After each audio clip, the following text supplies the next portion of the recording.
Turkiy deganda mana bu turkni tushunmasligimiz kerak. Nima uchun? Bu Turkiy katta qavm.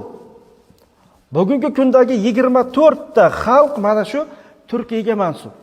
Biz bugun biladigan musulmon davlatlarning ichida eng kuchli iqtisodiy, harbiy, siyosiy jihatdan taraqqiy etgan Turkiya davlatida yashovchi turklar ham mana shu turkning bir bug'uni. Masalan, 24-urug'i misol uchun olaylik.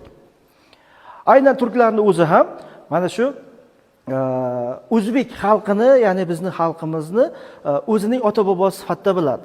Men bir darslarda aytib o'tgan bo'lishim kerak.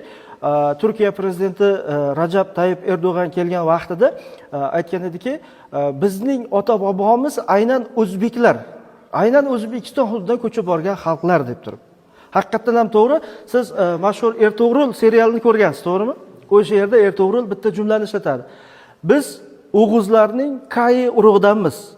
Ular O'g'uzlar qayerda yashagan xalq? O'g'uzlar Sirdaryo bo'yida yashagan turkiy xalq. Ularning ko'chib borishi u yerda kelajakda Saljuqiylar davlatiga, keyinchalik Usmoniylar davlatiga asos bo'lishiga xizmat qilgan. Tushundingizmi? Endi bu turklar yashaydigan hudud Turkiston, ya'ni turklar yeri degan ma'noni anglatadigan bo'ldi. 639-yildan boshlab ishlatilgan bu termin. 639-yil. Tushundingizmi? Demak, turk bilan turkiyni farqiga borib oldikmi? Turk bu Turkiyning bitta bug'uni. Bu yerda 24 ta o'zbek, tojik, qozoq, qirg'iz, uyg'ur, turkman va hokazo. Turklar ham shulardan bittasi.